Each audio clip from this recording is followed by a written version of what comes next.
Yo, yo, yo, what is up? Week 3, college football in the books. Week 2, NFL, about to be written. That's all the literary jokes I have at this early in the morning. I'm going to go ahead and bring in my other two co-hosts here, my brother Blaine Crane, David Cohn, former Michigan quarterback. Guys, first off, what's up? Good morning. Hope everybody out there wakes their ass up a little bit. I can kind of feel it dragging a little bit out there. I don't know. I haven't looked in the chat yet. I just instinctually, but not if and I want to start with you here, David.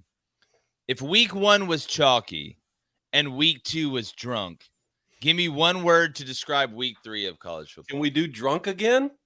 We got to just repeat drunk.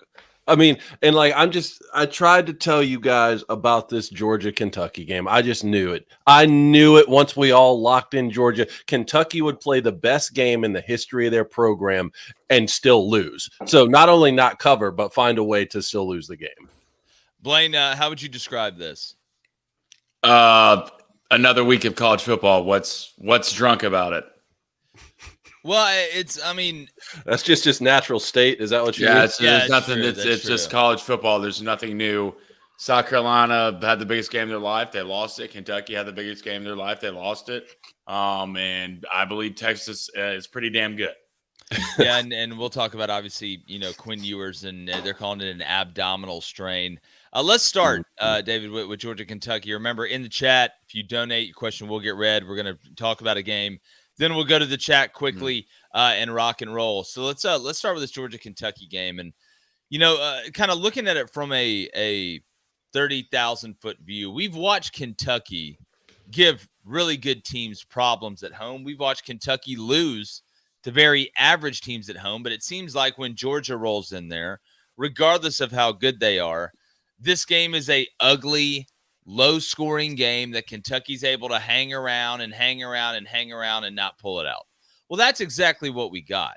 Now, on the Georgia side, sometimes in some games, you just got to survive them. If you go back through any team that's gone undefeated or been a championship team, they typically don't blow everybody out.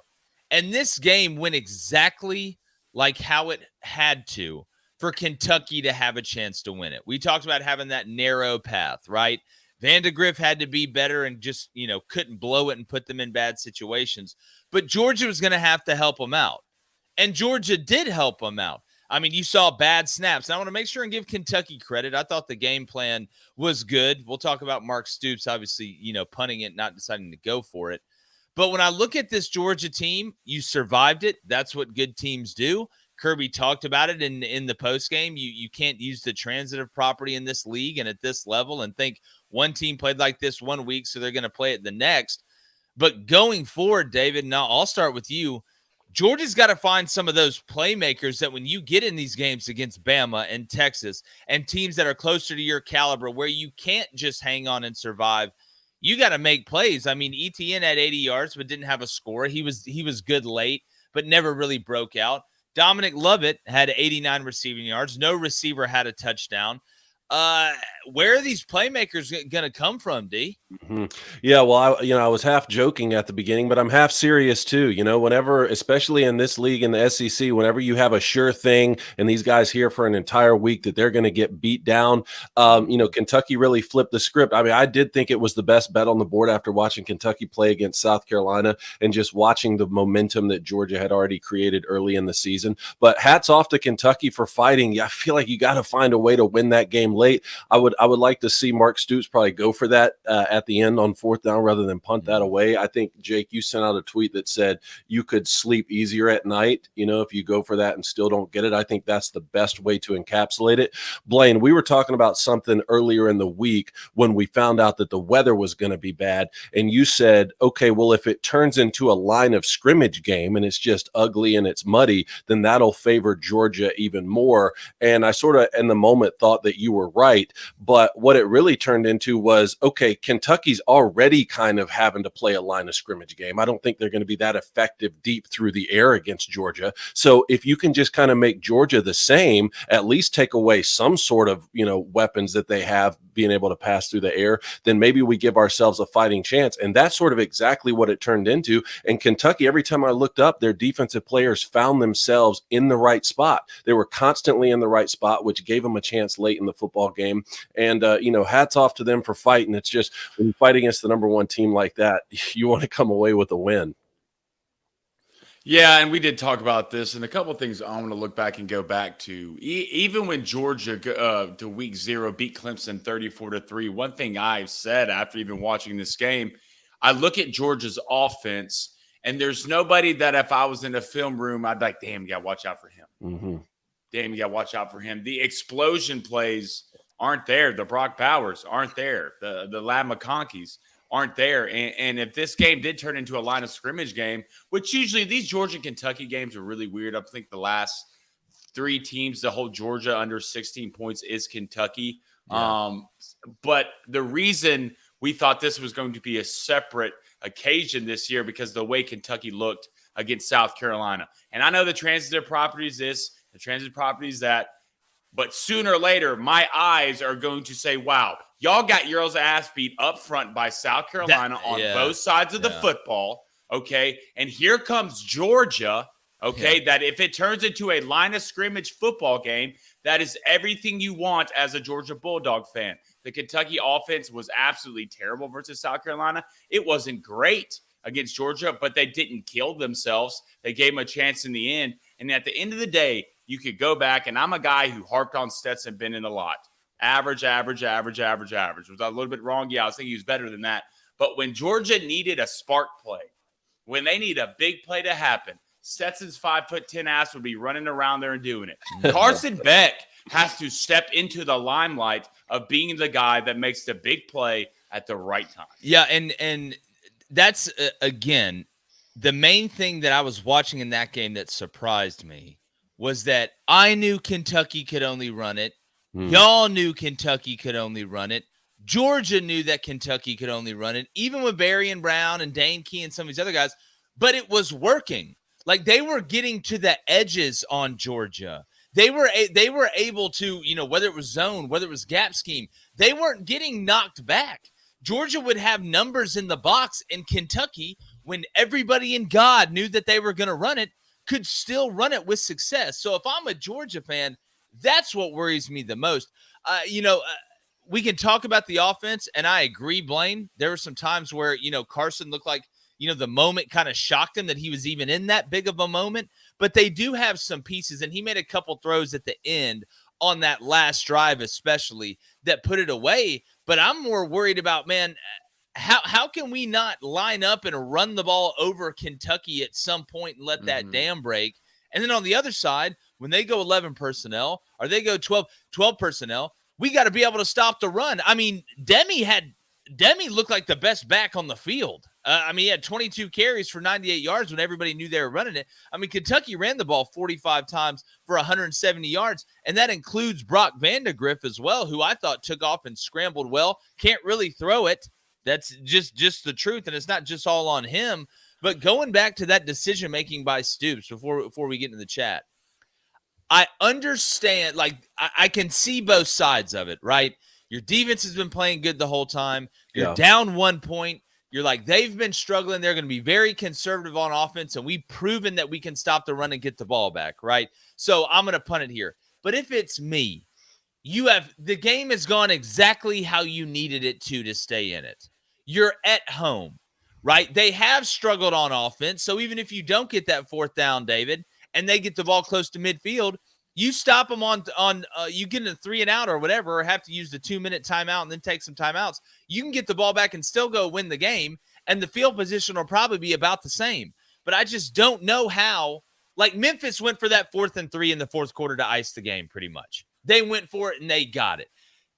I don't understand how you don't line up and say, you know what, guys, damn it, we're Kentucky after last week and what happened to South Carolina. We're not going to wait for Georgia to screw up. We're going to go win the game. And if we don't get it and Georgia gets the ball and runs the clock out, at least I can lay my head on my pillow and say, you know what, we went for it, as opposed to you never really gave yourself a chance after Georgia melted down the clock and gave it back to you with a couple plays in a couple seconds. So, David, I don't know. I was don't kind of think- surprised Stoops punted it. I don't think it's a terrible coaching decision. I think it falls into this category of if it doesn't work, then we question you. But if it does work, we give you all the credit after. I think, you're thinking through it logically, just like a coach would. This has been a defensive battle. You have the ball around midfield, punt it, pin them inside the 20, which is exactly what happened with 258, something like that, just under 3 minutes. So if you can force a stop, you're getting the ball back maybe on your 40, something like that. Mm-hmm. And if they go down and complete 1 or 2 passes, you're in field goal range, kick a field goal to win. All of a sudden, we're thinking that's the greatest coaching decision of all time.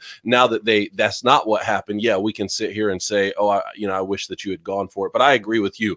If it's flipped, if it's on the other side, maybe Kirby Smart punts that ball away. That's just, if I'm Kentucky, I'm at home, I'm playing the number 1 team. I just got blown out the week before. I think I'm going to lay it all on the line. One more thing for Georgia moving forward. The games on the road now at Alabama, Ole Miss, and Texas get a lot more interesting because all 3 of those teams can put up a lot of points, and they can put up a lot of points in the hurry. So now I'm wondering, how can Georgia play from behind? What are you guys thinking about that? I mean, playmakers got to step up. They got to find them. But I'd much rather have to. And again, we kind of know it's not like all these guys are young. We know who Dominic Lovett is. I expect him to continue to elevate and play better. Dylan Bell, we know what he brings. Colby Young, we know what he brings. Oscar Delp's got to come on. But again, it's just who can make those big explosive plays that hit for 70 and 80 yards that you're going to have at some point. Blaine, you're not going to be able to sit here and march down the field 10, 11, 12 plays every single drive against Georgia and Texas and Bama. No. You got to have somebody that can take the drag and drag their ass all the way to the end zone, or they can take the post and post their ass up in the end zone, or take the vert and get vertical and go beat somebody and make a play and score a touchdown. I'm with you. The McConkeys, guys like that, they're going to have to find guys that can hit those explosives in these games where the margins are going to be so small. Yeah, they really don't have the third down fixer this year. Trust me, as a guy who went to the Auburn, Georgia game last year, I watched them kill us on third Bowers down and with McConkey. Brock Bowers and Lad McConkey. But real quickly on the Stoops, look, man, you're Kentucky, all right? You're Kentucky playing against Georgia at home, down 1. Buddy, you don't go to the mess. It's like going on a date, right? You really like this chick. Maybe it's the second or third date. You go back to the crib. You walk her to your door, all right? She said, I had a great night. She opens the door and walks in, but leaves the door open. Yeah. Walk inside the door. Walk inside the door. Don't turn around and get in your truck and go home. Yeah, worst case, she's gonna tell you, "Hey, no, do you mind closing the door?" Worst case, she makes you a bag of popcorn and you watch the Notebook and you get some good sleep. And you get pepper sprayed. Pepper sprayed, and that's a misdemeanor. Okay, so you can get around that. Oh, what a great analogy. All right, chat, what is up? Hit that like, hit that subscribe button. If you donate, it's on topic. It will get read. We're gonna. I don't know what's up with all the weird ass usernames in the chat today, but everybody relax. Let's go to Jared Fogel's unfortunate set of circumstances. I don't know why. $2 donation. Blaine was wrong about Kentucky. Thanks, Jared. I think we all were. I mean, it's you called that? You call that 13-12 Kentucky win, Jared? No, we know who you called, and that's why you're in prison. It's just so funny in my house. I'm sure it's the same way with you guys, like the natural flow of a game when I've got Georgia minus 22 and it's my lock of the week and I put money on it and you clearly understand down the stretch they're not going to cover, so you switch and you're pulling against them now. It's like just lose the game outright if you're not going to cover. That's how it happened in my household. Yeah, that's the natural organic way for that to happen. Let's go to CJ Bulldogs. What's up, CJ? He says UGA lays a dud every year. Still won 2 natties doing it. People concerned just aren't used to this team. Well, we talked about this. We talk about it all the time, and we just brought it up. I think we used Auburn going into Kentucky in 2010 with Cam Newton. You know, they had to kick a field goal to survive. And it's not just Kentucky. There's games that you have to survive. That's the hardest part about coaching, is that you're not going to play your best every single weekend. I think Nick Saban said it best. He said you can get your team to play at their top level 4, maybe 5 times a year.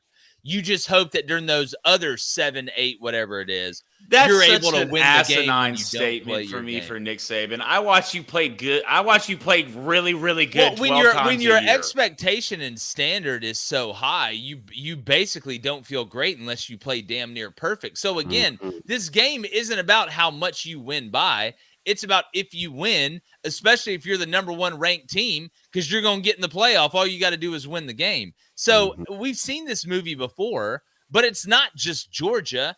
Every team, look at Michigan. You can go back and find a couple games last year where you're like, oh God, we just survived that one. And typically it's not just the Michigan, Ohio State, or Michigan, Penn State, or Georgia, Alabama. It's those sneaky ones. Because a lot of guys will get up and realize, man, we got to play our best if we're going to beat Alabama. Like you play Kentucky, I think, and Kirby said this after the game. Some of his guys thought that, wow, Kentucky looked really bad against South Carolina last week.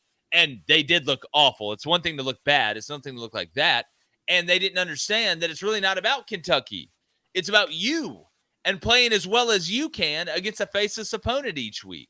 So, we see this every year. This shouldn't shock anybody outside of knowing what these teams have to do to get better.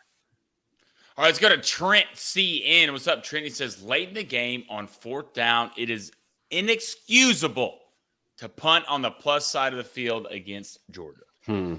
Yeah, I hate when people quote analytics because all the analytics always say do like the most drastic thing. Yeah. Like, y'all notice that on the game? They're like, well, it's 4th and 32. The analytics say screw it. Killer. But it used to start with like 4th and 1 and 4th and 2. Now it's up to 4th and 8, 4th and 9. It's like, I get it. You guys want to see a lot of points. You want to see fireworks. Stop telling me this is the right coaching decision. Well, it's like, again, there's no I've never heard them say, guys, the analytics say punt it. Yeah. Or kick the field goal. No such thing. Whoever wrote the analytics is diabolical. 100%. But on his point, though, where it's unacceptable. Yeah, I mean, even if you think like, hey, our defense has been stopping them, then you're already on the plus side of territory. You think like, okay, even if we don't get this, well, I think it was 4th and 13, 4th and 12, something like that. So yeah, I mean, it's not a great percentage chance you're going to get it, but even if you don't, you're like, hey, the defense has been stopping them. We would at least still get a punt back, and it's just farther to go, but still all we need is a field goal. Yeah, let's go to Smokey 3. He says UGA is better off dropping in the polls. Kirby will use this as motivation, and then we'll go scorched earth. Yeah, the rest of the year. They surprised by that. Yeah, I wouldn't be surprised if Kirby made him jog next to the bus. Like they'll win every other game by 35. Like remember the Titans. Yeah, that's the funny part. They'll go to Texas and win by 30. Oh yeah, they'll blow Texas out. That's just how this game is played. But all right, speaking about blowing out, remember if you donate, it will get read at the end. If it's on topic, we'll read it. Literally at the time. Bama, like we told you, destroyed Wisconsin. It just didn't happen in the way that I thought it was going to happen. And to be honest with you, before Tyler Van Dyke, who's like Samuel L. Jackson from Unbreakable, it just basically just needs to get in a wheelchair and start open up a comic book store, goes down the first drive, right? I thought Alabama was good, but Wisconsin couldn't throw the ball after that.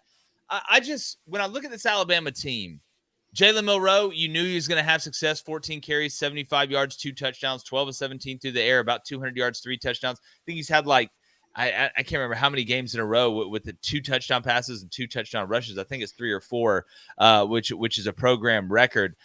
Alabama went and handled business. They were better than Wisconsin. Wisconsin struggled with their athletes in space, not only in the short game and the intermediate game, but obviously in the vertical passing game. That's where Alabama hurt them the most and really kind of pulled away in that second and third quarter to jump out to that big, 28-10 lead and then 35-10 lead, and then ended up winning 45-10. But, talking to some of my Bama friends as well, David, this Alabama team, I don't think that defensively, they caused turnovers. They played a lot cleaner when it comes to penalty-wise. But when I watch Alabama run around on defense at the linebacker level and in the secondary, I don't know, man. It just didn't look like them to me. Does that make sense? I'm not trying to sit here and down Bama, but yeah, they dominated the game. They were the better team. They're a really good ball club. But that violence, right? That get off, that ability to disengage and go get after guys. I don't know. It just I feel like Wisconsin had some success. They couldn't throw it. And it's not going to look the same, right? I mean, Nick Saban was a defensive guy, and he's not there anymore. And even the last couple of years, sometimes we've said the same thing. What's going on Alabama's defense? But they always course corrected down the season. That's why I think this is such an interesting case study here now that Kalen DeBoer has taken over. I do want to apologize to everyone listening because I said this week Alabama by 30, and I was 2 points off because they won by 32. What were a couple areas we were looking at? They were committing a lot of penalties in the first two games. They fixed that problem, did a lot better. I think they had 4 penalties, turnovers in the first couple games, no turnovers yesterday. So they improved on the offensive side of the ball in a lot of areas, and we're seeing a lot more quarterback design run. I mean, the stuff that Nick Sheridan's doing with Milroe, a lot of formation into the boundary stuff, Q power, also quarterback counter a lot of times. And then he's just going to be able to build more game plans off of that. Right? Like that's really what's going to help, especially in that low red zone area when they start to stack the box up against you on the road playing Tennessee, who's also putting up a lot of points. Those are the games I really start to think about, like how's the chess match going to play out. So a great victory for Alabama to go on the road to Camp Randall and just handle your business 1 week at a time, because now I believe Alabama and Georgia both have bye weeks before Tuscaloosa in 2 weeks. Ooh. Yeah, and Blaine, Alabama's offensive line was finally all intact. You look at Proctor, thought they did a really good job. I mean, Jam had 71 and a tud on 9 carries. Justice Haynes got a couple of runs in there, and then obviously Jalen did his thing. And when you going forward, and Tyler Van Dyke started 5 of 5. Right, he actually on the run got a first down. I think that game Alabama would have won and probably would have covered still, I think, but Wisconsin probably gets more than 10. Just looking at Bama, what did you think? Maybe it was the tackling, right? Maybe defensively, I'm so used to Alabama being so elite tackling. Emma Lucy's a good back. We know Wisconsin's got a bunch of those big Siberian cave trolls up front, but kind of what did you see watching this game? I know because you were standing right next to me. Yeah, that is true. The more I watch Alabama and Georgia, the more I think Texas is the best team in the SEC. Really? The one thing I kind of looked at is the first thing when Van Dyke went out, this game completely changed. I mean, the backup they brought in can hit a blind kid with a fishing pole, so it wasn't. I can't really judge the way Alabama's defense plays. I mean, you can look at the talent, what they have on that roster. But from Wisconsin, just explosive to me, making a defense afraid, I don't think they did that versus Alabama. Look, if I'm Alabama right now, I agree with David. We're layering our playbook, right? We are building on things to play the Georgias, to play the Texases, to play the Ole Miss that we can have later. And if I'm Nick Sheridan, okay, and every time I come out there, if there's ever 2 high safeties, buddy, I am running the ball with the quarterback every time. You have to use Jalen Milroe as who he is. He's not old boy from Washington. He's not Penix. He's not an elite thrower of the football. Okay, down the field, he's gotten a lot. He's got a good deep ball, but that doesn't make you elite thrower of the football. Sure. Right? No, but Jalen Milroe needs to be in every facet of this offense, from the run game, from the pass game. Hell, I don't even know, put him at corner sometimes. Who cares? But if there's ever a chance, if you're going to beat the Georgias and the Texas and the big dogs in college football, Milroe, whether it's a broken play, a design quarterback run, you put it all on his shoulders, and I think Alabama will be okay. All right, let's get to the chat.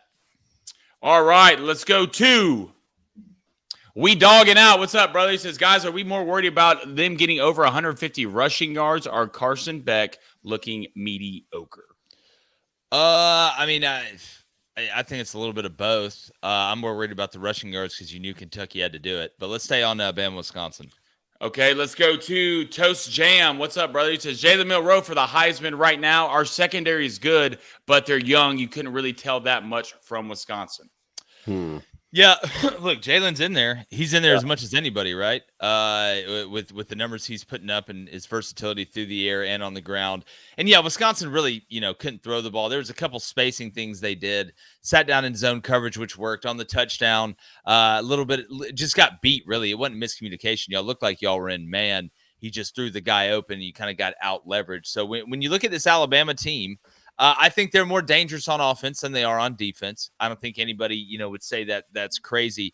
But back to Blaine's point, Jalen Milroe's ability, and a lot of it, and when Jalen goes back and watches the film, I think he'll tell you too, he's got to make sure he stays north and south, right? Sometimes he'll get a little bit greedy laterally, it's worked out a couple times for him, but a lot of times, especially on those when they run, that kind of almost outside zone with the quarterback, Q zone, whatever you want to call it, that is built to cut back. There's cutback lanes all in there, and he'll try and stretch it out and stretch it out and stretch it out.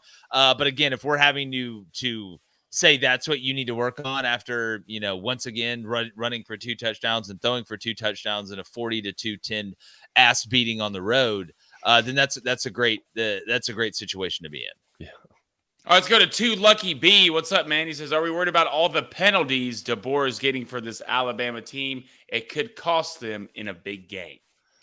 Let me see. I think they had 4 yesterday. Yeah, I got it. Yeah, 4 for 40 yards, which is less than half of what they had each of the first 2 games, I believe. I think they had 20 through the first 2 weeks. So, again, 4 penalties on the road at Camp Randall. Not terrible. No turnovers. You did turn Wisconsin over twice. So, look, I mean, they won just about every single battle. They won total yards, rushing yards, third down, passing yards, penalties, and turnovers. I mean, that's a good recipe for a win. I agree. If Alabama wins the penalty and turnover battle, they're going to win a lot of games. That's just because they have better players. Mm-hmm. All right, let's go to Popcorn B. Popcorn, what's up? He says, is Ryan Williams going to be the future at Alabama? He looks like one of the old ones we used to have. That kid's good, man. Yeah. He's 17. He's supposed to be a senior in high school. Yeah, he's going trick-or-treating here in a couple weeks out there balling against Wisconsin. It's amazing. Hey, can I have the Butterfingers and also 112 yards receiving?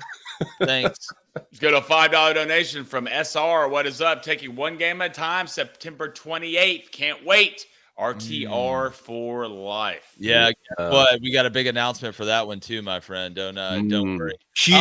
Huge announcement. Blaine, let's go one more, then let's move on to LSU South Carolina because I can't wait to talk about this. All right, let's go to Hanky P. He says, what's up, guys? Love the show. Hanky, we love you. He says, I'm worried about DeBoer right now. We look good, but not great. I don't know if this team's good enough to take it to the top. We'll send him up to Ann Arbor then. Yeah. I would love to have Milroe on our team. Well, Hanky, first off, buddy, appreciate the compliment. Make sure you guys hit that subscribe button. I understand, right?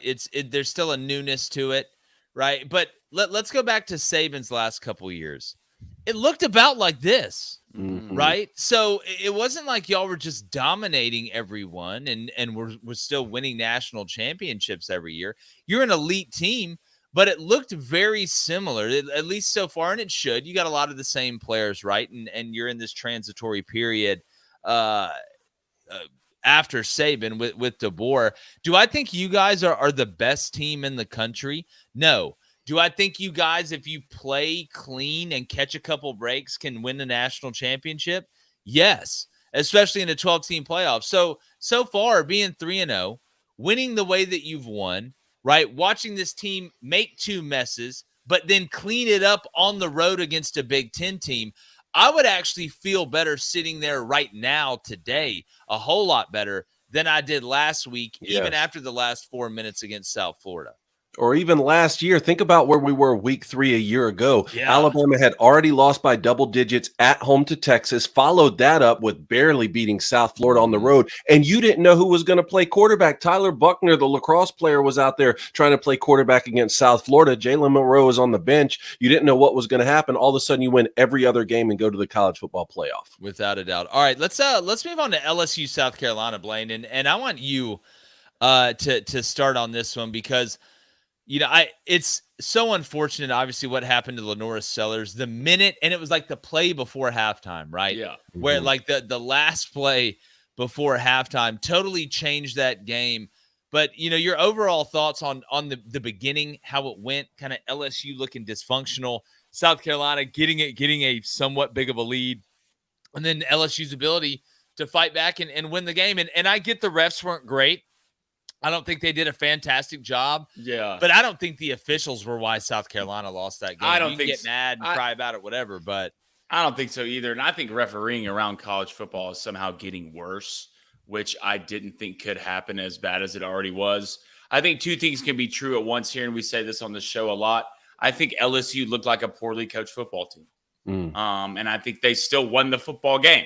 And I think 1 is the athletes you have, and 2, and Lenore Sellers went out at halftime. The minute Robbie Ashford stepped foot on that field, South Carolina wasn't going to score any more points. A couple things I always look at here in the first half. I haven't seen a defense. It looked like LSU's old defense. It did. From a run fit standpoint, they had no idea where the fits were. All right, they're still making dumb plays, dumb decisions after the play, and it's not getting better. And that's the one thing that's confusing to me, because you come out with USC, all right, you don't look like world beaters, but you're in the right place, you're making tackles, and you're giving your offense a chance. And then it flips to the other side, and it's like a completely different team, and a team we saw last year. Couple positive things for LSU. One, you found a running back. That kid's pretty damn good. He's a freshman. He's going to be the future at LSU. You started pushing the ball down the field in the second half, and that's who you are, right? And we talk about this all the time. If it's me, I'm playing a game of where I can find Kyron Lacey 15 yards down the field. And other than that, I'd love to get y'all's take. South Carolina played great, but the minute Lenore Sellers went out of this football game, all right, you weren't scoring any more points unless you bust a 70-yard touchdown run. Well, David, and to Blaine's point, the thing I thought that Brian Kelly would be able to come in and do at LSU, and I'm going to make sure and give them their flowers for winning the game, is if Les Miles can come in there and eat grass and win a national championship, and Ed Orgeron can come in there and smoke grass and win a national championship, if you got a guy like Brian Kelly that can come in that's an organized CEO type guy and get that talent to play consistent, you truly have a monster. That's what Nick Saban did, right? He was able to use all the great benefits of the potential of being in the state of Louisiana, the only really big-time school there, a big-time national brand that all the kids wants to play for, and have them organized and play well together and play smart. That's how you beat people to death. But this team is schizophrenic. Even in a win, they're schizophrenic. They're bipolar. They're, like I said, like the guy from Split. 1 minute you're a 45-year-old British woman making Earl Grey tea, and the next one you're a 4-year-old on a tricycle picking his nose and talking to ghosts. Like, it just, at what point is LSU going to be able to say, all right, now that we Jayden Daniels have moved on, these are our new offensive guys, we got to start playing with some consistency. But it's on both sides of the ball. To Blaine's point, they couldn't it wasn't just the run fits that were bad. The tackling was awful. It's one thing to not know where to go. It's another thing to screw up when you actually do get there.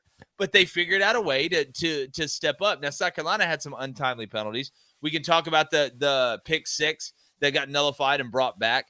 But once the Norris Sellers went out, you could feel the deflation. You can almost just see it through the TV. Like, my TV almost started right? Started bleeding, right? And I thought Robbie did a good enough job to put them in a position to kick a field goal to tie the game at the end. But I just, I hurt for Shane because it was going the way that it had to go. You had LSU literally on the ropes, and they did fight back. Durham broke some big tackles, made some big plays, especially on second down, running the ball. I still don't think they get the ball to Lacey enough. I still don't. Yeah. He had 5 catches for 63 yards and a touchdown. Yeah. Mason Taylor did what he did. CJ Daniels going to be a hell of a player. Aaron Anderson had a good night. But if you're South Carolina, it was such a high to be like, oh my God, maybe we are who we thought we were. And then you lose Lenore Sellers, who he may not be the greatest thrower in the world. Oh boy, can ball. He's a freshman. And quickly for David, I didn't know we're going to wear the shades this game. Yeah, he wore the contacts. He went contacts and didn't tell anybody.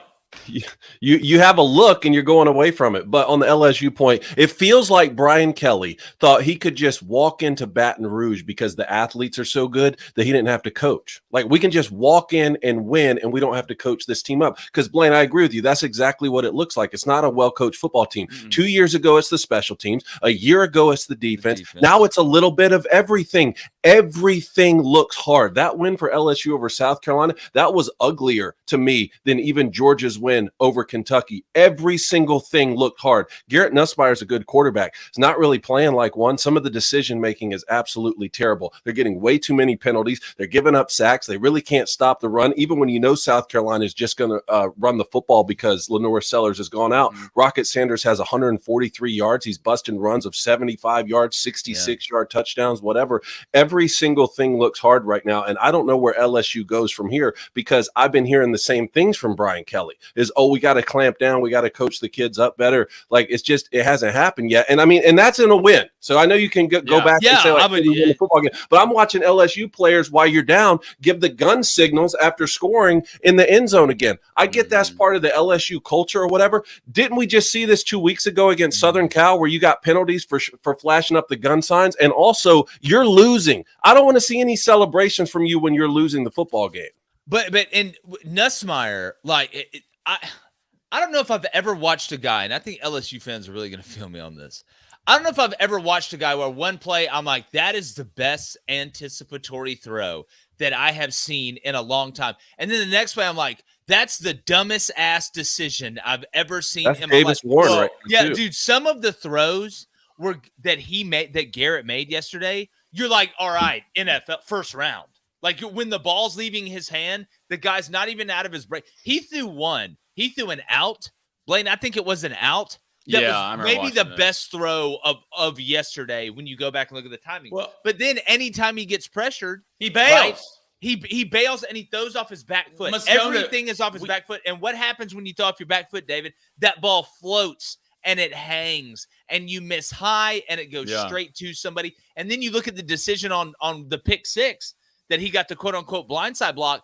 I've got no idea where he was throwing it. I understand you've got to anticipate at a very high level, and he did a pretty good job of it yesterday. But that one, you just threw it to nobody. Like, it was a bad decision. But also, if you're an LSU fan, do you know how the odds when you go on the road in the SEC and you get a punt blocked, your odds of winning the game go down to like 9%, right? 9%. So not only that, right, you got a punt blocked, you turn the ball over, should have had a pick six. And again, we talk about surviving games, but it's one thing to survive one in kind of a clunky, low-scoring running affair. That was just who was going to blow it.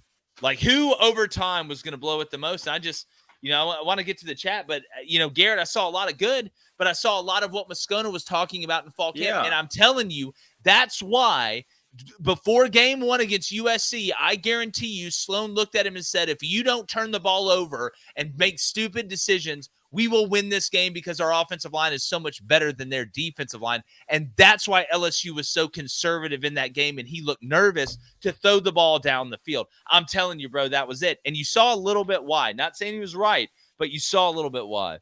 It's just amazing how much better LSU looked losing to USC than beating South Carolina. That's true. That's true. Yes, because that was a really good football game. This was sloppy all over the place. And I get kudos to South Carolina. Like, you have to make the game sloppy. You have to make your opponent look like that. And they did, but still LSU has a lot of problems. But after they lost to Southern Cal, I said, okay, well, before we all start panicking, LSU's still going to be 4-1 before they go into their bye week and they get to host Ole Miss. Yep. Well, after surviving yesterday, that's going to be the case. They're going to beat UCLA. UCLA is a bad football team. They're going to beat South Alabama. They're going to be 4-1, and you get to at least host Ole Miss, who beat you last year, and you get them in Baton Rouge.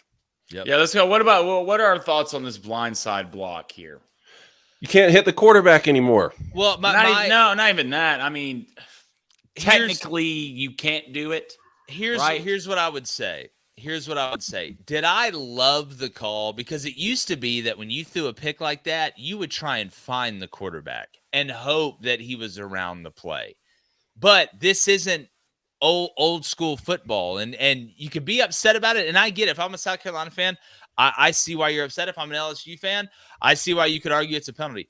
Here's what Nussmeier wasn't tackling that guy, but he was trying to. He was trying to, but it was behind the play. And you obviously know, I used to tell my guys, because on special teams, this is where it's the worst, right? You got a guy the times I got the most upset, literally on every single one of my slides that I would do, whether it be punt return or it be kickoff return, and I know this was defense, it would say, do not block guys behind the play and do not be selfish. And if you're going to, and you're like, all right, this guy may get there, probably not.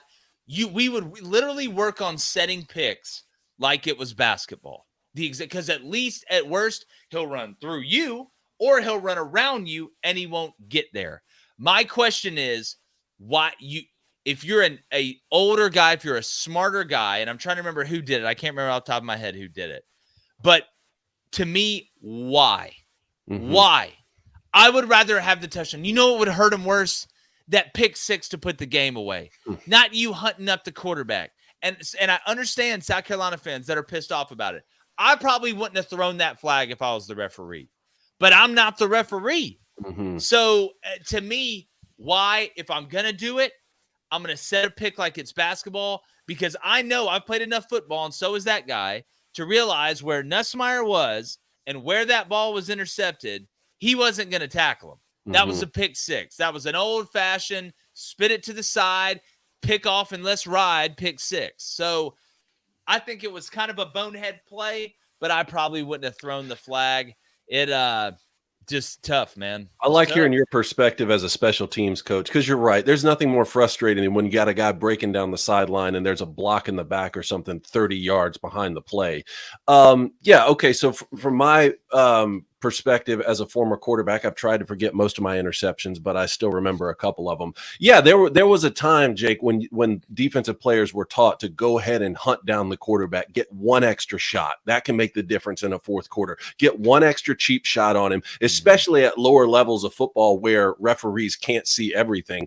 Yeah, I mean, that's why the rule was created, and that needed to come out of the game. But this right here, to me, I mean, Garrett Nussmeier throws a pick, and he starts running to go make the tackle. Right? Like, he could be the guy who's shoestring tackling. If you're going to go and become a tackler, then I have a chance to block you, which is what happened, unless you block in the back or something like that. So, Blaine, technically you were saying, okay, based off how the rule is written, technically it should have been a flag. And I don't know. I hate it. I hate it. Defenseless. I mean, it's just, we got into a place where I know, David. I watched a guy get targeting for hitting a guy in the ankle. Literally on the ass cheek. He targeted his ass cheek like it was his first day in prison.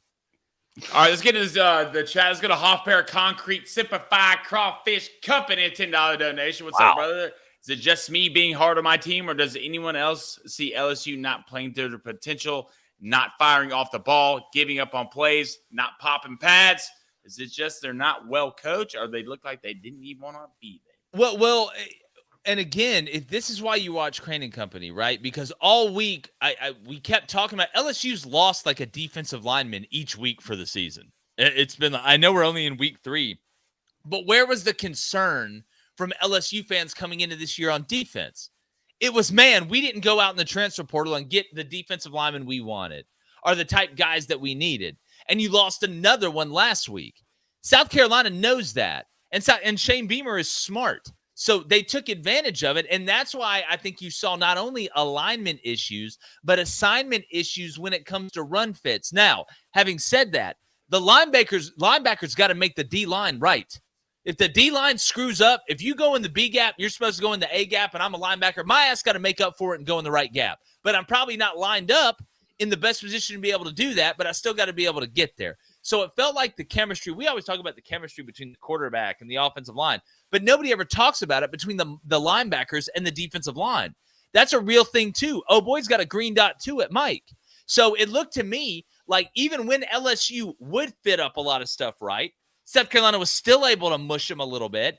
And then when they wouldn't, the safeties would come down and take bad angles to not make up for the bad linebacker play. And then the linebacker play wouldn't make up for bad defensive line play. I think with LSU, I am more concerned. The two things that concern me the most: one, ability to stop the run going forward with the defensive line situation, right? Mm-hmm. Take Harold Perkins out of it. And two, Garrett Nussmeier throwing off his back foot and trying to do too much, not because he's scared, but because he thinks he can get away with it. So if you can't stop the run and you make catastrophic decisions at times at quarterback, that is cyanide to winning, to winning big, right? You may get away with it and luck out and sneak one, right? Like you did against South Carolina or whatever. But if LSU's going to hit that 10-win plateau or make the college football playoff or beat Bama, or beat some of these teams they're going to have to play, you can't keep making those mistakes. So if I'm an LSU fan, there is reason to worry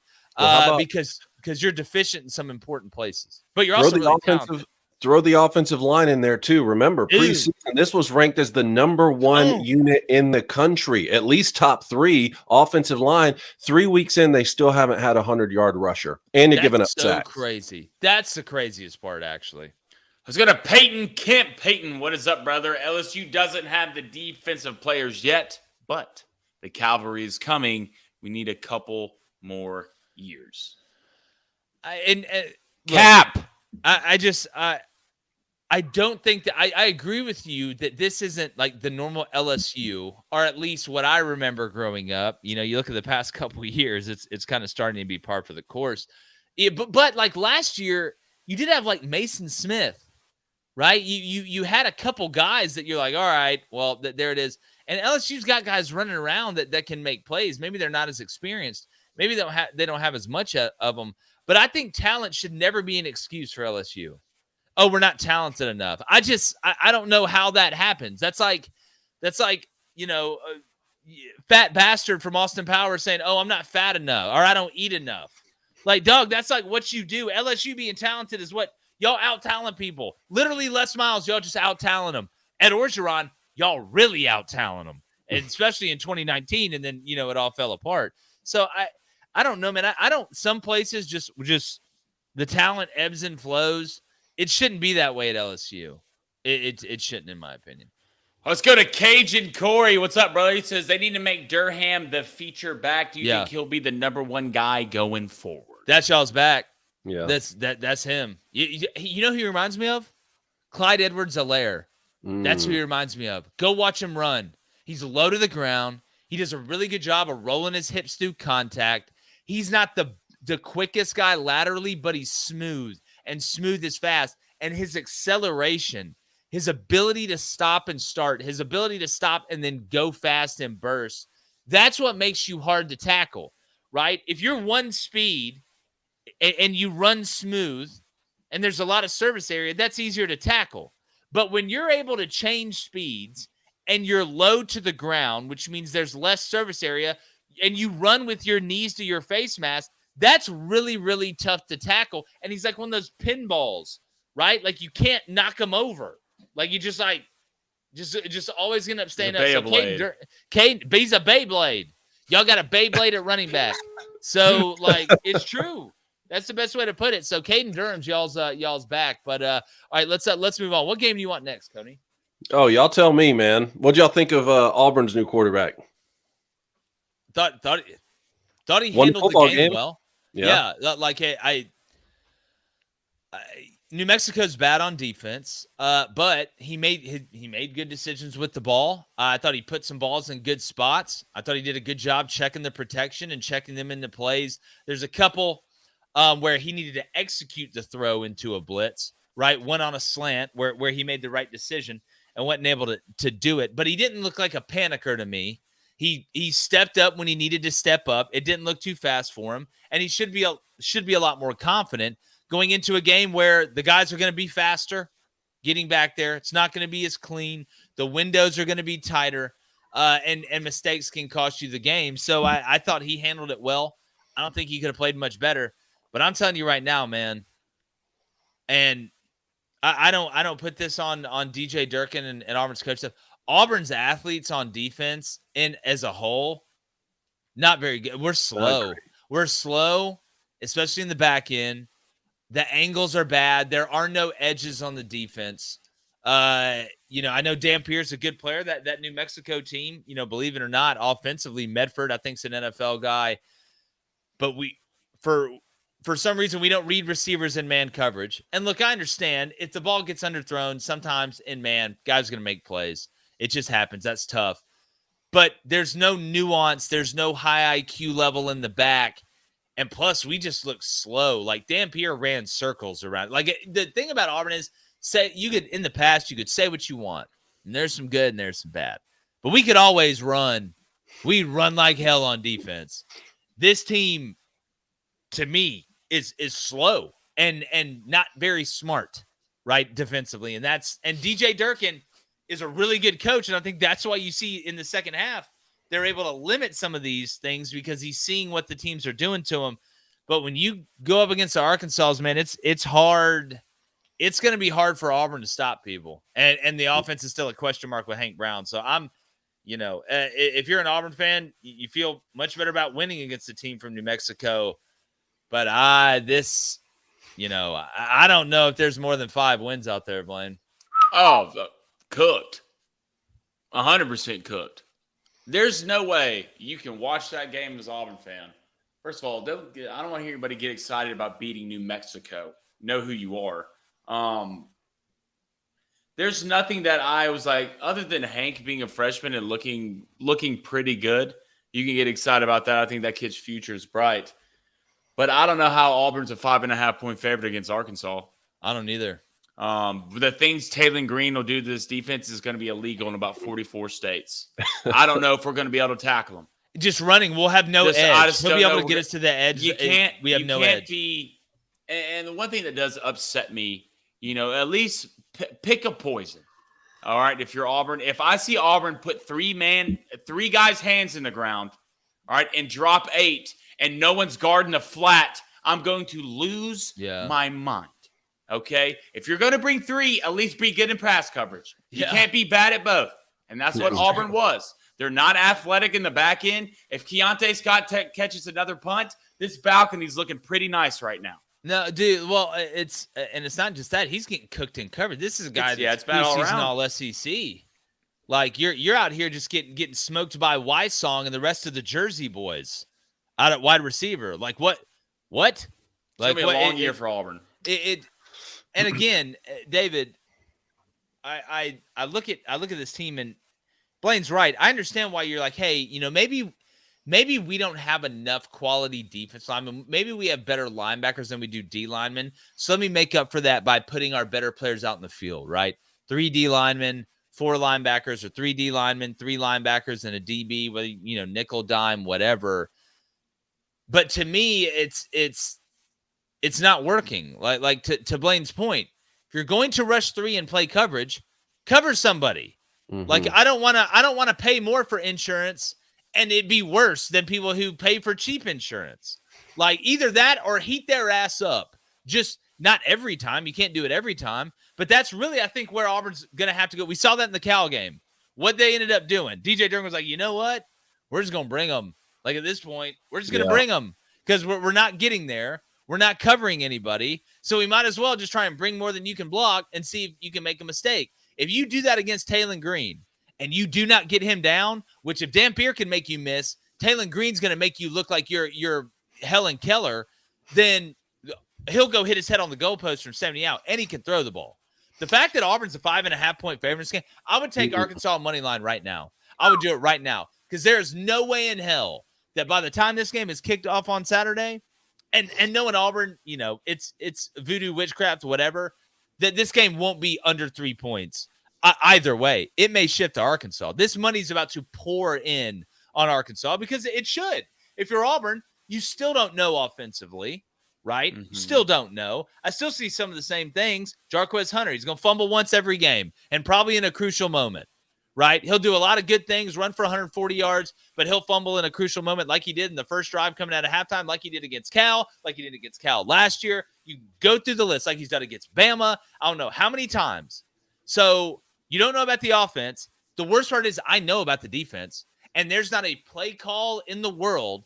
The only thing that can make Auburn more athletic on defense is a genie at this point, right? It is what it is. So if you're DJ Durkin, you're just like, how do I keep guys in front of me? And there are guys running wide open, Blaine, in the back end. Wide open. There was multiple times last night where Auburn safeties had no idea where anybody was and just wide open. So I don't know, man. I don't feel better about it. Yeah. You shouldn't. I know why you would. We're going to see. All right, let's move on to the 2 teams from Florida yesterday. I mean, Memphis beats Florida State and controls the game from start to finish. So the worst fears for Florida State fans that we were talking about starting 0-3. That came to Memphis. Hey, dog bet.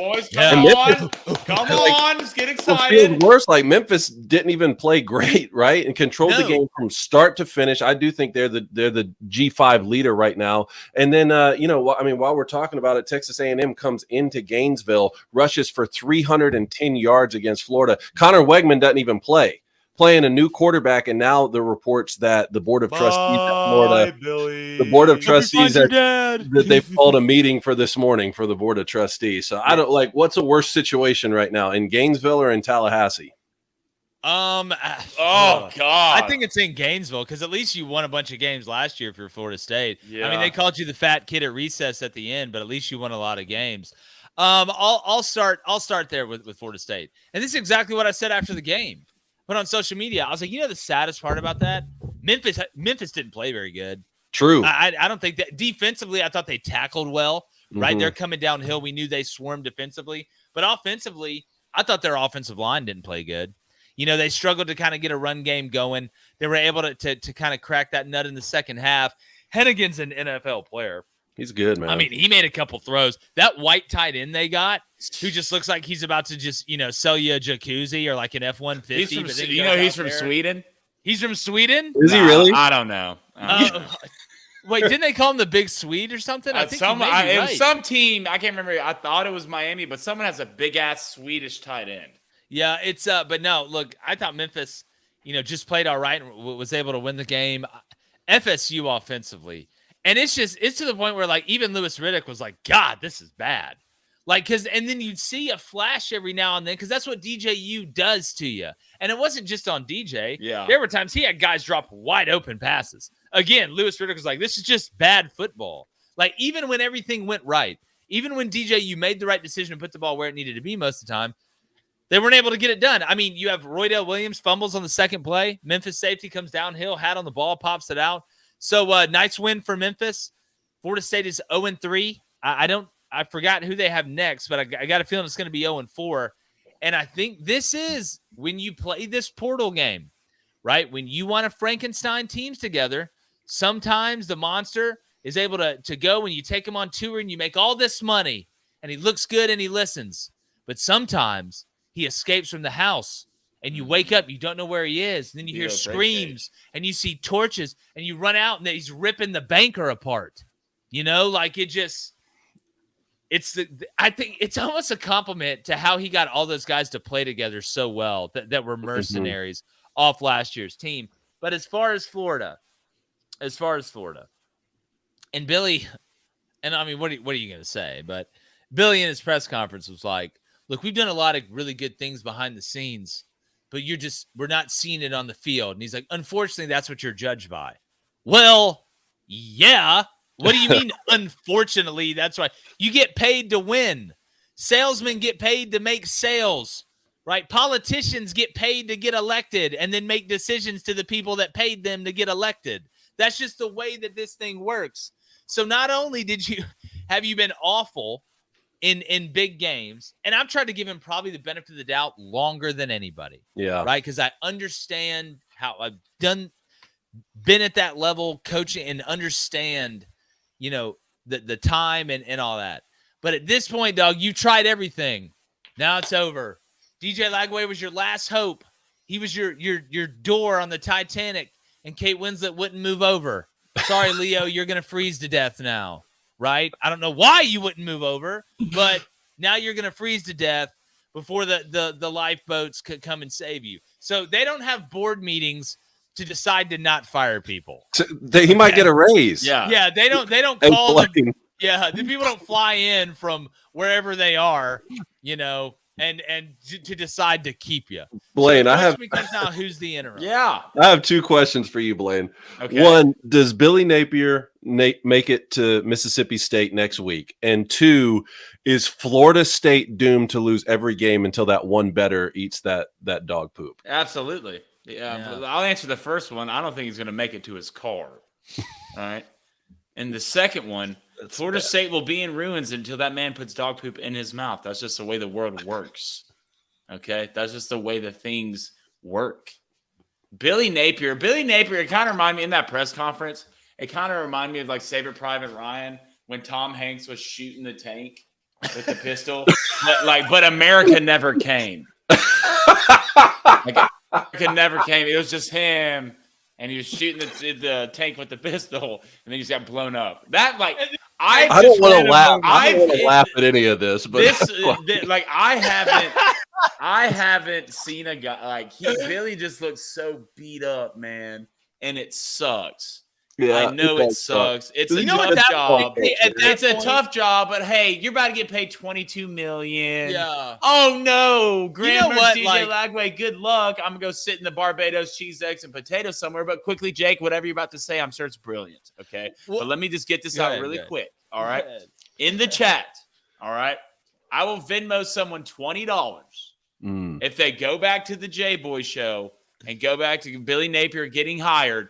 And go look what I said. Yeah. You go look what I said. And you clip that, you send it to me. You get that $20. It's for you. Go ahead, Jake. You're brilliant. Well, at that point, I mean, and listen, I think Marcel Reed's, he did some things for A&M that makes you start to say, look, Connor, like you get healthy because when has A&M been like their best? When the quarterback could what? Be Johnny Manziel. Run. Or even I'm losing my mind. You can do it. I know who you're talking about. Yeah, they almost went to the playoff. You can do it. Kobe year. Why can't I remember the quarterback's name? Y'all know exactly who I'm talking about in the chat. Yeah. I know who you're talking about. Yeah. Like Kellen Mond. Yeah. Kellen Mond. Nice pull there. Calzada, he beat Bama one time, but y'all keep having just, Trevor Jensen at quarterback that can't run. Like I look now, and not that Marcel Reed or Wegman's a bad player. They need to throw Wegman to the side. That's not what I'm saying. Like they tried to do Graham Mertz, who was the only guy who could move the ball yesterday, by the way. But I think Marcel Reed gives you another element that there can be some packages to maybe if Connor's struggling or they're stagnant, or you want to throw him in there maybe on a short yardage. He made some throws, including against pressure across the middle that I was very surprised to see whoever it was, a new guy in that spot make. But so if I'm an A&M fan, there are some things I saw in that game because we talked about the skill position, right? Especially on the outside being kind of a concern for A&M. That and stopping the run, which is wild to think about. They did it yesterday. But when you got a guy like Marcel Reed, now all of a sudden those plays become a lot more dangerous, right? Now you're having to play a lot more skinny in the back end because this guy at any point in time can take off and really, really hurt you. So I'm super intrigued to see A&M going forward, how much Marcel – because he went in – say what you want about Florida, David, but he went into the swamp and went 11-17 for $178 and 2 touchdowns and had 13 carries for 83 yards and a touchdown with a long of over 30. Like, that's a good day at the office, brother. Good day at the office. And I'm still a big Connor Wegman fan, but I agree with you. Like, hey, now this is good. This is good for Texas A&M. Let's have a healthy, open competition. On the Billy Napier point, Jake, I've been much closer to you on this than I have on Blaine. Not that anybody, I don't think, was like thrilled or over the moon with the hire, but like Billy Napier's a good football coach. These guys are good football coaches, and I'm rooting for them. I want everyone to have success. I don't want to pull for anyone's downfall. I don't want to pull for anyone to be fired, but you can't be the head coach at Florida anymore. You just can't. I mean, you can't be losing football games like this. We saw it against Miami in the opener. We've seen it now against Texas A&M. You're getting blown out. You're giving up 310 yards of rushing at Florida. And this is on top of, already having back-to-back losing seasons. You had the number 4 overall pick get drafted when you had Anthony Richardson at quarterback. It just hasn't worked out. You move along, you take, you're multimillionaire, move along and get a head coaching job somewhere else. Yep, Blaine, it's damn, man.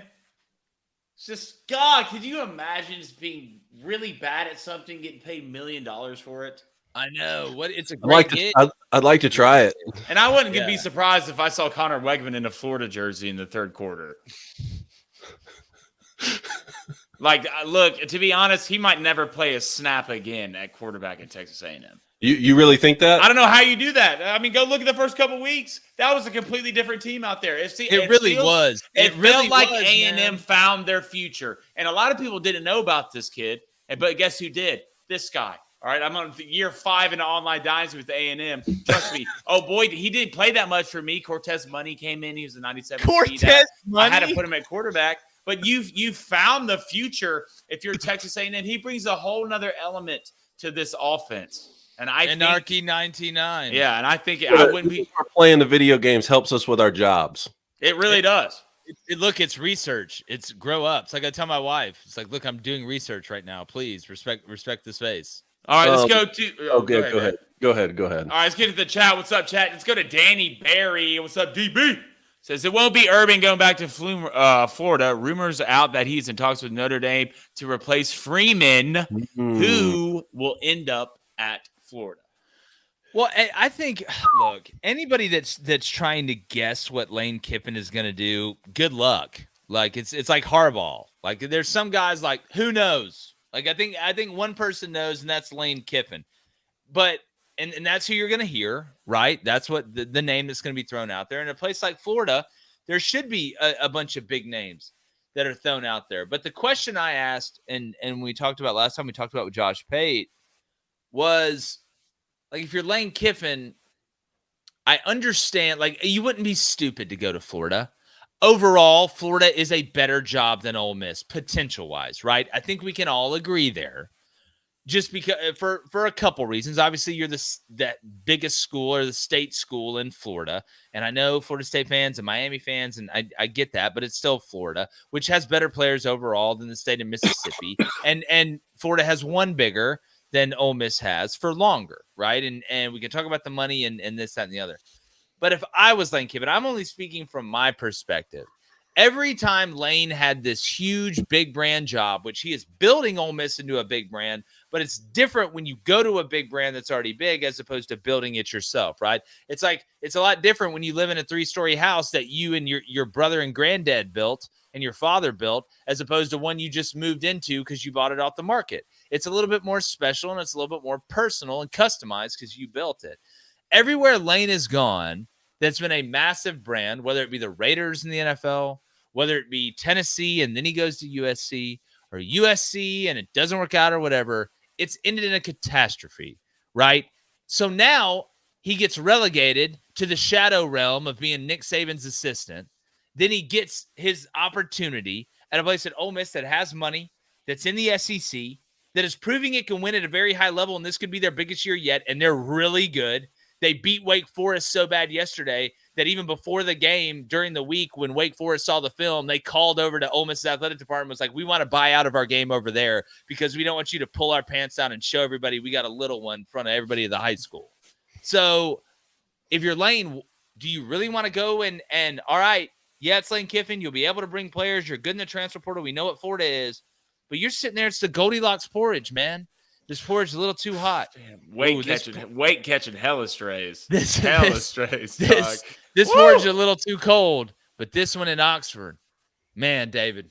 Only he can answer. Right. Only he can answer that question, and we'll find out. And look, it's week 3, so I mean, we got at least to get to the end of the season. I don't think he's going to be jumping ship in the middle of the year, even though Lane Kiffin is the most unpredictable guy now that Jim Harbaugh is out of the game. But what I found much more interesting about what you were saying, Blaine, is Urban Meyer to Notre Dame, because that I've been saying for multiple years now that Urban Meyer is going to coach college football again. He's not going out like he did with the Jacksonville Jaguars. He's not that much older than what Saban was when he took the Alabama job. I think they're about the same age. He's going to coach again. Where's it going to be? There's only a couple jobs he would take. And I know Notre Dame's been one of those for a long time. It's just funny to be talking about it today because Notre Dame beat Purdue 66-7 yesterday. God, had 200-yard rushers. Riley Leonard was one of them. So, quickly, there's always Florida. There's always a guy walking around who's eager. Blaine, they're not going to hire Nate Oates. Just call Nate Oates. He's ready. He's ready to take over. He's a basketball coach, dude. Look, it translates. It's all about attitude and defense. I think he's more about shooting the 3, but okay. Talk about we need to kick a lot of field goals. He'd be kicking field goals on first down. Talk about shooting the 3. 2 offenses yesterday. I mean, Tennessee's beating Kent State 65-0 at half. 65-0 at halftime. We gotta stop. At halftime, we gotta stop doing. And this. then look, I agree with David. We gotta stop scheduling these games. There's gonna be like a that's a MAC team. That's a MAC team. Or something. That's a MAC team. You got to go fight their dads. No, this is an Arkansas Pine Bluff. I don't care the Hopscotch State. Meanwhile, Toledo's out here beating Mississippi State. Beat them to death. Toledo's out here looking like world beaters. And then the other thing I was going to say, Oregon State. Oregon offensively, because we said this will be the week. Like either, oh, yes, that's what it's supposed to look like, or, yeah, maybe they were fraudulent. Man, Oregon on offense, it looked like Will Stein could just point randomly to his play sheet and call whatever his finger landed on, and it was going to work. Well, there's a reason, and I'll get back to Tennessee, and I want to ask you about Texas here in a second. There's a reason that Dylan Gabriel was the odds-on favorite to win the Heisman going into the season. So good, right? Like it's a great fit in the offense he's in. He took off from 60 out yesterday. That's when you knew that Oregon State was cooked. When he took off from 60 and scored.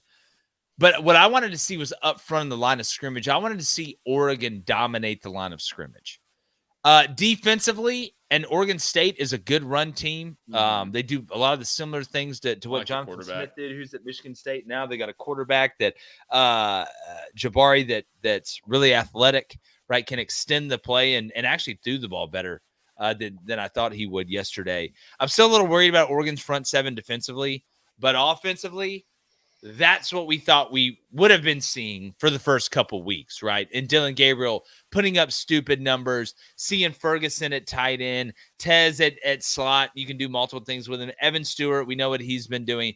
And the offensive line to dominate and the run game to be really good.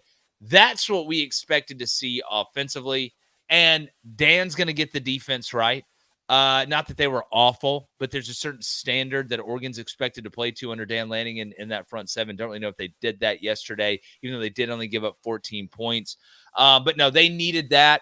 It's going to be a lot more fun in the film room. I think some of that pressure obviously is going to be taken off and let you relax a little bit. Like, we are who we thought we were. Now we got to go replicate it.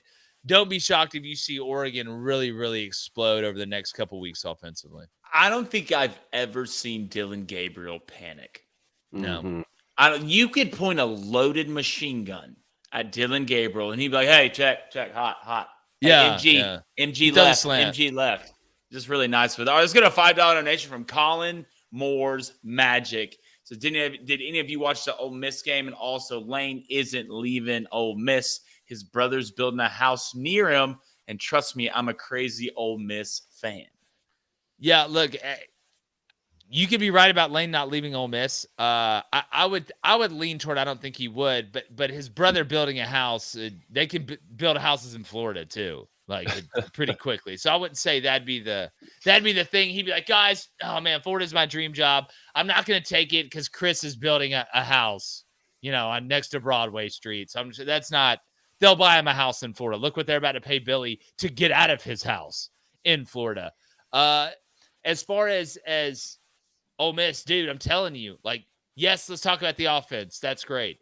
That defense is legit. Like, they're hitting too. Like, Ole Miss empties the clip on defense too now. So I'm so excited for these next 3 weeks. Oh my God, the matchups are going to be incredible.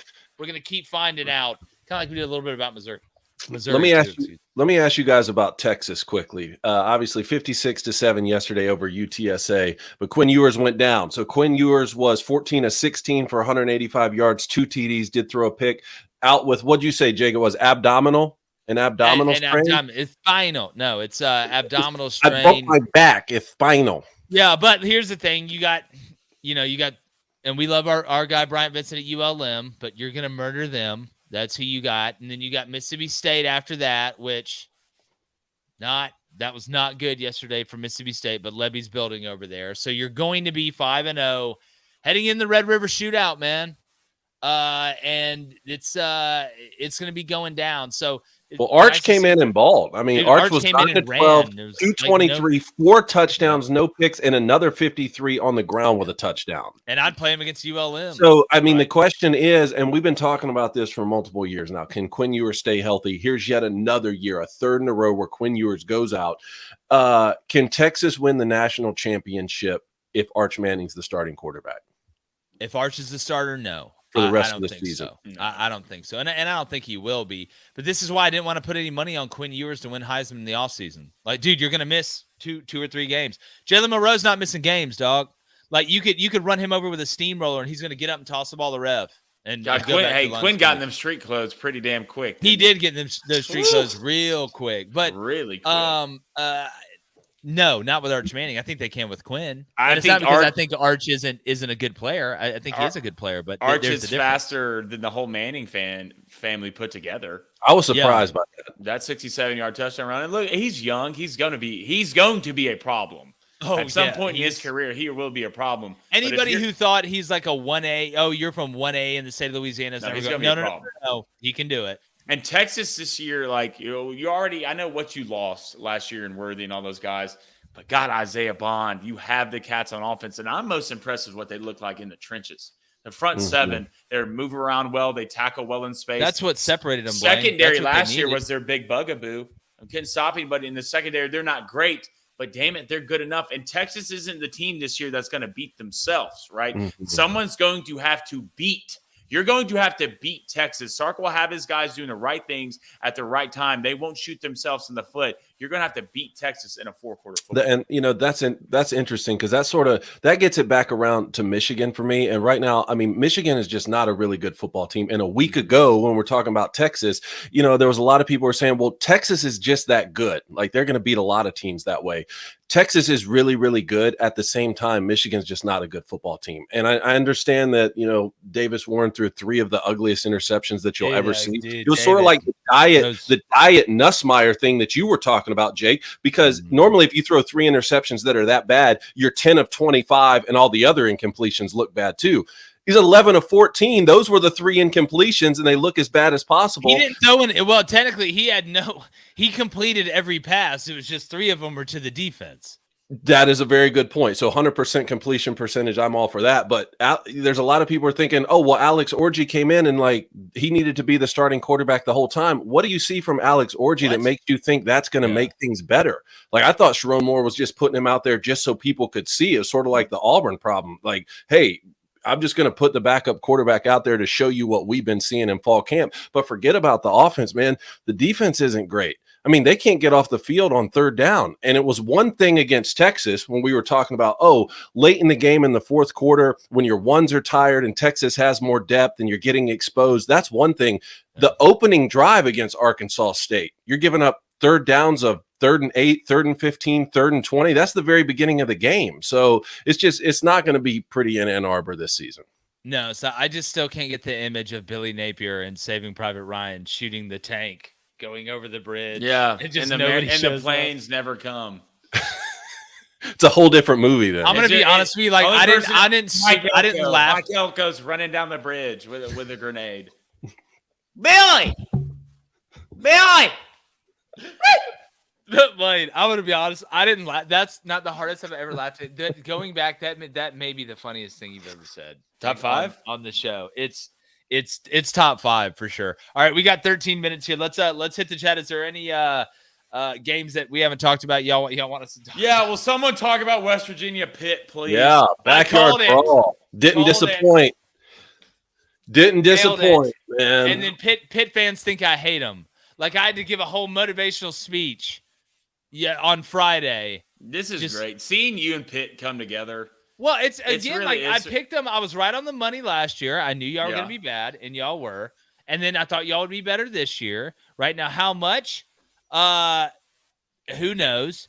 But I did pick y'all to beat West Virginia, and it was a hell of a game. Like, if you watch, that's the way a rivalry game should be. I mean, Donaldson made that catch on the sideline to score, which was incredible. And then Eli Holstein, y'all got y'all one, fam.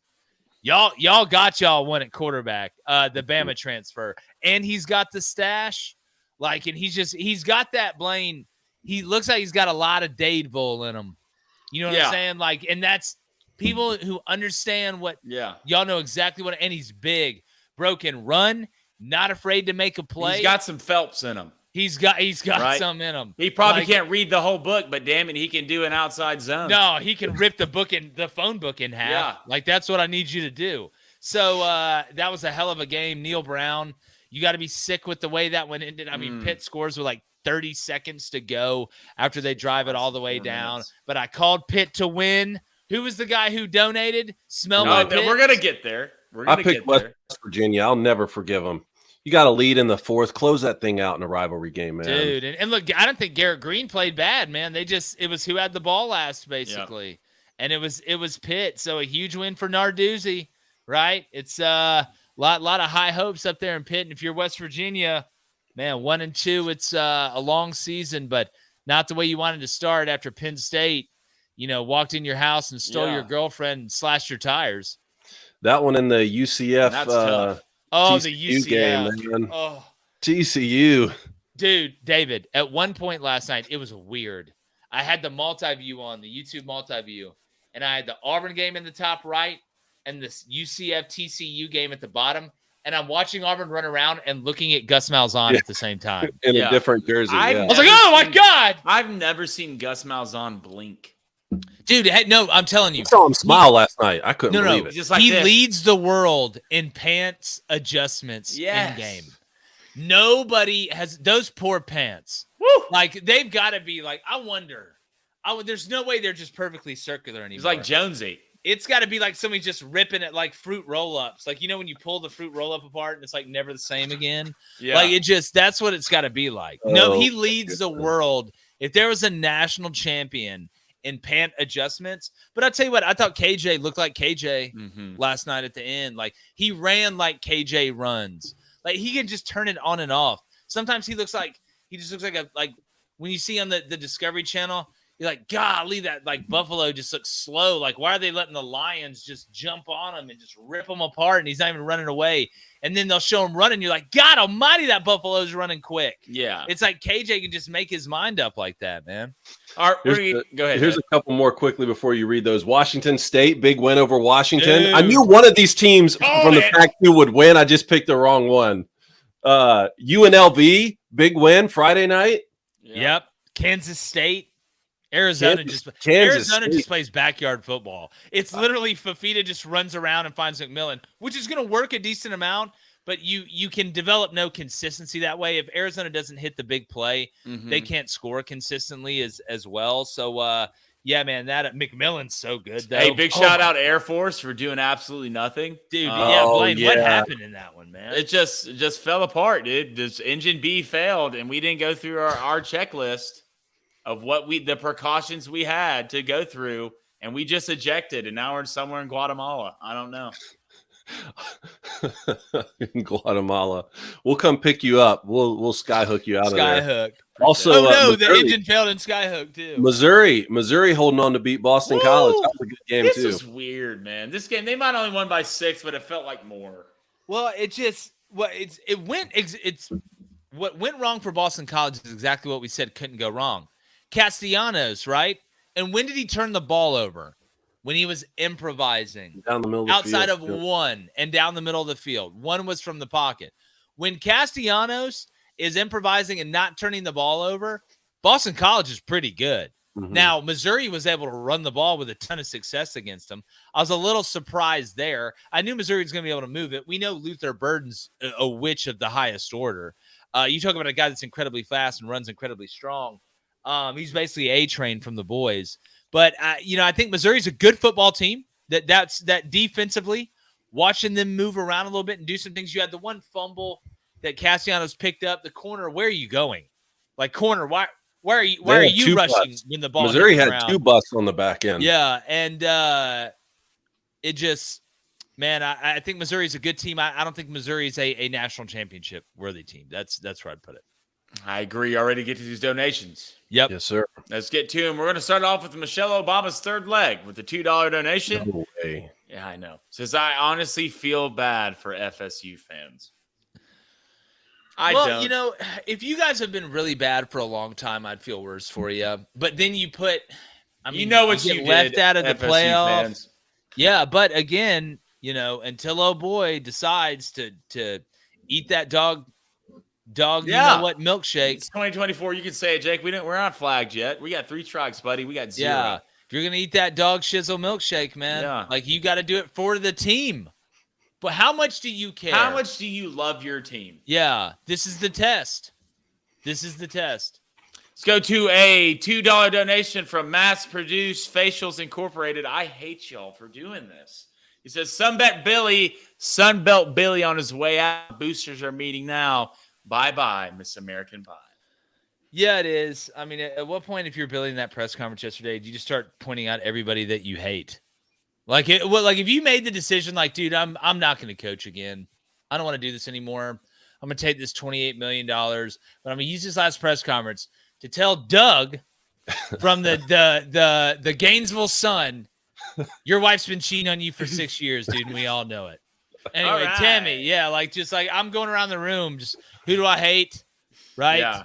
Who needs to know in front of God and everybody? Let's get the answers out there. Get that pay now, and I get it. Let's go to a $5 donation from Justin. Appreciate it, Justin. Haven't caught live in a while, guys. What do y'all think about Michigan versus USC? I like USC. Give me your thoughts. Line opened at 6.5.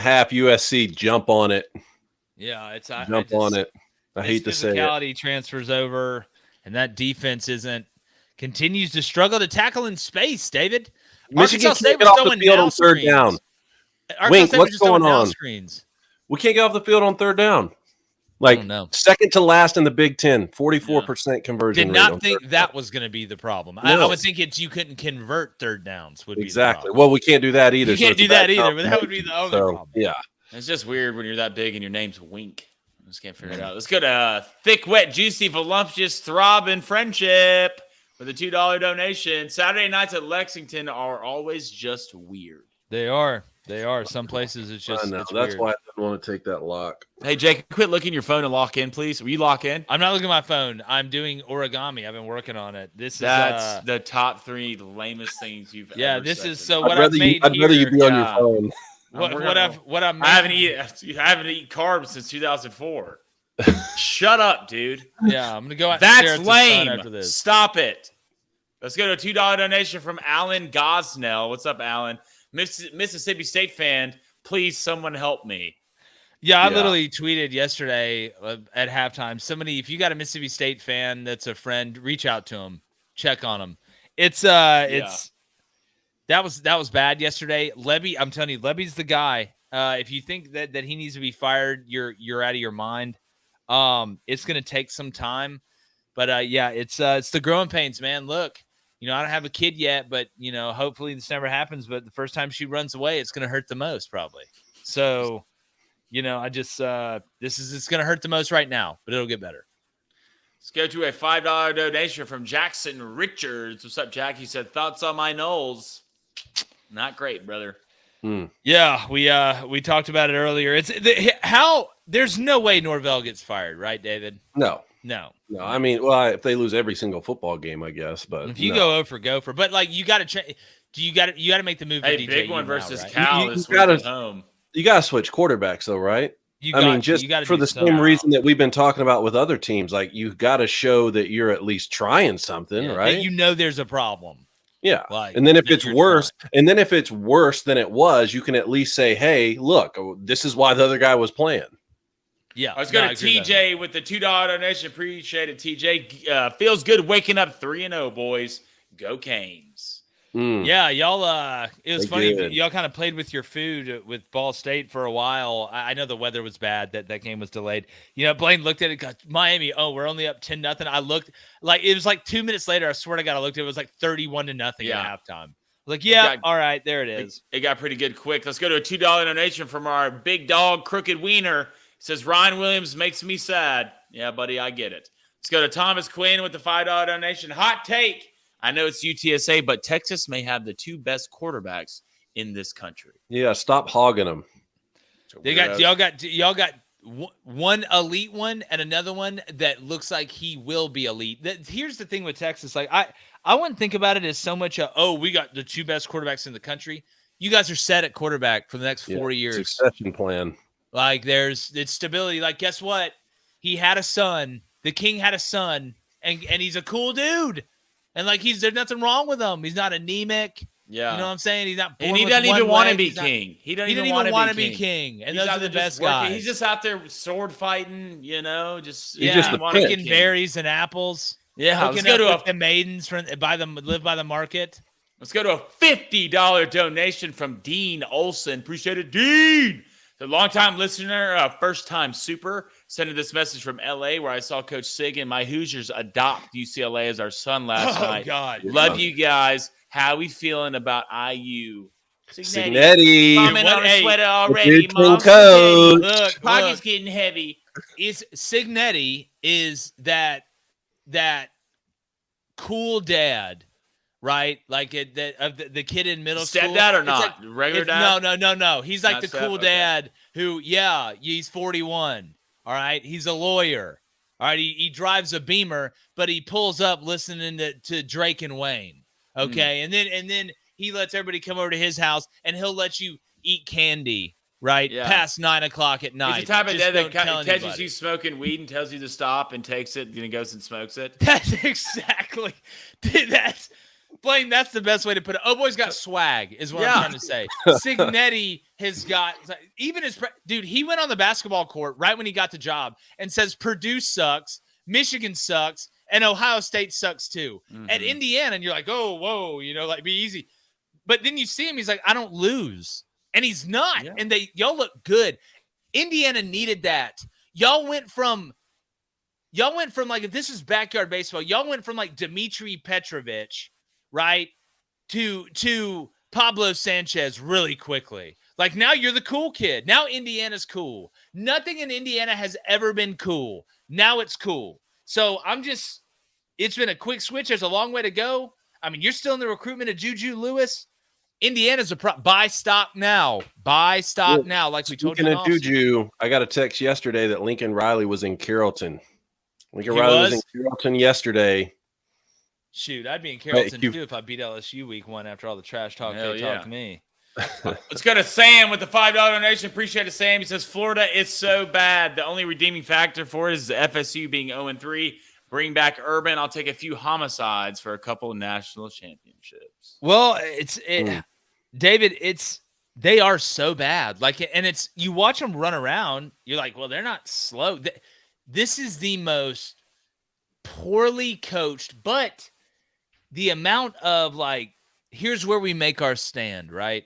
Or like, we're gonna figure this out. It's just like that switch. It's Murphy's Law.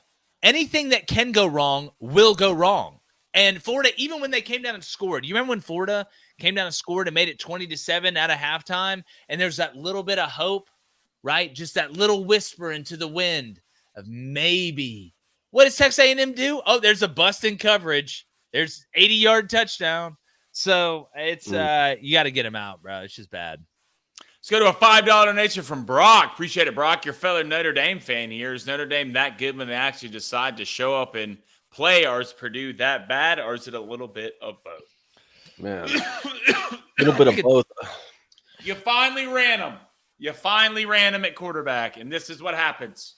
You talking about Riley Leonard? Riley, they actually ran him. They've been running him, though. Not for real. Not as much as he used to running, especially at Duke. They ran him yesterday. So let me pull this up real quick, because here's my thoughts on Notre Dame. Obviously, what happened in Northern Illinois, it's unacceptable. But here's what still worries me about Notre Dame. Man, I don't think you guys can really throw the ball. They don't move it downfield. Like you had how many rushing touchdowns? Like the 2 passing touchdowns you got was from Steven Angeli. I don't know how well Riley is in tune with these wide receivers. Your leading receiver had 47 yards receiving. You guys can run it for sure, but you're not going to be able, and Notre Dame fans know this, you're not going to be able to line up with this offensive line especially and go win a national championship game just running through people and not being able to throw. So if you're like, hey, we needed a bounce back win after losing that game. Yeah, we dropped a 66-piece with Cajun fries. We had 6 rushing touchdowns, whatever it was. I still think that Notre Dame is a really good defensive team that can't throw the ball. I've seen Riley throw it. Riley needs to have the most carries on this team every game. Like, he's their best runner. He's their best runner, in my opinion. Like, I think Love's their best Jeremiah Love is good. Like, I know that, but Riley is their best runner. So I need him to have 15-plus carries a game. I just don't know if he can survive this season like that. But like David, you know this. Like they're just going to go run Riley Leonard the whole time and hope to God at the end it works out. Like when they get to the playoffs. I mean, okay, that's great because that's what he's great at, and that was the biggest skill set he had when he was at Duke. But to Jake's point, I mean, you're not gonna. They were trying to make the college football playoff and win a national championship. You're not going to do that by just having Riley Leonard run around. Like at some point, he's going to have to make NFL throws down the field if you want to beat the teams that we're talking about earlier. If you want to beat Texas and Georgia and Alabama, you got to throw NFL throws down the field. And if USC can stop the run, I mean, that game has gotten so interesting to me. I cannot wait. We're going to find out. We're going to see if USC can keep this identity on defense going on. Even before that, you'll play Louisville, you'll play Georgia Tech. You're going to play some good football teams. Yep. Let's go to a $5 donation from The New Life. He says, "Could Michigan beat Indiana right now?" I don't think so. I don't know. Yeah. I don't know. We'll see. I mean, yeah, they could beat them, but like, are they like? Would they be a favorite on a neutral site right now? Is Michigan a favorite over Indiana? I don't know. I think it's under a touchdown. Points. Yeah. Oh yeah. Here we go. Let's go to a $50 dono from Binks. What's up, Binks? As agreed, my $50 dono for Jake's journey of personal growth and overcoming his hate of Pittsburgh and giving us the motivation we needed to win the 2024 Backyard Brawl. What a game. H2P. I'm flipping the script on y'all. I'm going reverse Harvey Dent. All right. You thought I was the villain at first, but I was just giving you tough love, and it made you better. Right? Actually, I should get a lot. Pat Narduzzi, I should get a locker in Pitt's football locker room. All right. I feel like I'm at least 30% of the reason. You used 30? Your hatred of me last year for being right, might I say, to get you ready to play this year, and then I'm gassing you up. So to me, it's a reverse Harvey Dent. I didn't go from good to bad. Oh no, why did you come save me and not her and let her, blow up or whatever? But now, it's gone for good. Like now we're fixing the city. The crime rate's down. People are feeling good. The women look better walking around. The weather's better. We're beating climate change, all type of stuff. Let's go to a $5 donation from Stephen Diggs. Appreciate it, Steve. If Saban was coaching at A&M, Wegman gets replaced during the Notre Dame game. That's just weird to think about, Saban coaching at A&M. But seriously, I think, David, just 1 to 10 this for me. How serious do you think the conversation is today in those coaching staff, in the staff meetings where there's no other, just the guys, right? When stuff goes on, how serious is hey, do we need to think about splitting reps in practice with the ones this week at quarterback? Yeah. I mean, the conversation's certainly being had. I bet they're framing it more around the injury, though, right? And I don't know, necessarily what exactly wrong with Connor Wegman, but they'll start with it like that. Like, hey, if he's seriously incapacitated at some point because of this injury, then we have to do this, and that's kind of your segue into transitioning if this guy continues to ball out. Yeah, I mean, it's kind of like dating. I mean, it may start as well if Wegman is healthy. Hey, we want to have a package together for this guy, right? Maybe she starts coming over to the house more and hanging out. Then all of a sudden, you're explaining a side piece. That's what you're doing. That's what I'm saying. Like, and then all of a sudden, hey, why are you and mom getting a divorce? And like, why is Allison from the office moving in here? And now she lives here. Now, why is Allison mom? Is that 11:45 text message? I miss you. Going to come through when the old boy throws a pick. It'll be before 11:45. You know what? I was wrong. One of those things. Would they have beaten Notre Dame week 1? I don't know. Those are two different teams. Notre Dame's defense and Texas A&M Florida's defense. That's different. I mean, it was on the road, but still. Yeah, let's go to a $5 donation from Mal. Appreciate it, Mal. It says, Ole Miss will open the checkbook to keep Kiffin. They have the money, and they sure do love winning. Yeah. Well, if it's me, I don't want those problems. I don't want that. If it's me, I'm getting DJ Lagway to transfer to Ole Miss if it's me. Let's go to a $2 donation from Squeeze Rebel. He says, Georgia State stormed the field against Vandy. Hilarious. I'm glad Hey, good for Del McGee, man. Good for my guy Del McGee over there at Georgia State. But Vanderbilt, right when you thought, they scored at the end. They scored at the end. Yeah, you thought. I'm like, this one's over. Yeah. They came back. Bro, right when you thought they had turned that corner, you look in the mirror. Sometimes it's like when when you lose a bunch of weight, but you still look in the mirror and think you're fat. Like, it's tough to get over. Like, you still feel fat. It's like, man, wow, you went from 245 to 180, yet you look in the mirror and there's just that little bit. You're like, oh, I'm still fat. Like, that's just what it seemed like for Vandy. Let's go to a $5 donation. Go ahead, Dave. No, that sounded really specific. I don't know. Yeah. Are you okay, Jake? First off, you make fun of my origami. Now you're messing with my. Of course, I make fun of your origami. Stop doing origami. And you're not even doing origami. You're just looking at a piece of paper, you freak. No, I'm not. It's Show origami. It to me. Show me your shape. I call it derelict. It's a crinkled up piece of paper.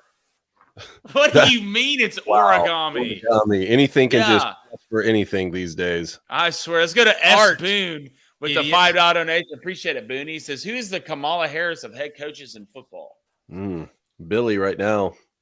I mean, Billy trying to explain what he tried to explain yesterday. Like, if you go back and watch it, like, he literally was like, look, he's like, we've done a lot of good work behind these walls. Yeah. And I'm like, he's like, we're really good until we start playing. No, he's like, look, outside of what happens during the game, I think we've done a great job. He's Texas like, I'm really proud of it. He said that. Like, has a football team, and they came here and played us, and they scored more points, and we lost, and that's bad. No, they're like, what's your plan to fix it? And he's like, look, I grew up in a middle-class family. All right, boys. In a basement in Central Florida. All right, $2 donation from Ryan. Appreciate it, Ryan. He says, is Neil Brown's seat getting hot again? A little bit. Little. $5 donation from Fergie Ferg. Won a 16-leg parlay for the first time this weekend. Posted on X.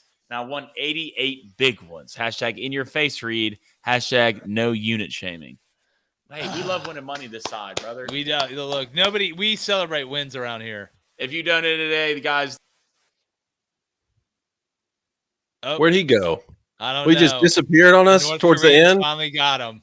Got him. Tank got him. Yeah. Billy's people got him. All right. Well, hey, we appreciate everybody. Gonna be live tomorrow, obviously 2 p.m. Central. If you just found us, make sure you hit that subscribe button. Hope you enjoy the NFL today. We're gonna put our bets out literally right when this ends. We appreciate you, and we'll see you live 2 p.m. Central tomorrow, where we're gonna be breaking it down. Is Blaine back? My fantasy team sucks. Yeah. All right. We'll see y'all tomorrow.